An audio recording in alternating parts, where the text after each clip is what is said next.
आज हमने बच्चे को भारी आवाज़ों की पहचान करवाई और साथ ही साथ हमने उनका इस्तेमाल करते हुए बच्चे को एक दिलचस्प कहानी सुनाई है।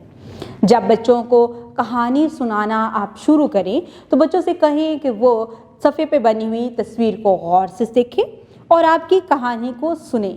गौर से जब वो सुनना सीख जाएंगे उसके बाद बच्चों को कहानी पढ़ने के लिए दें।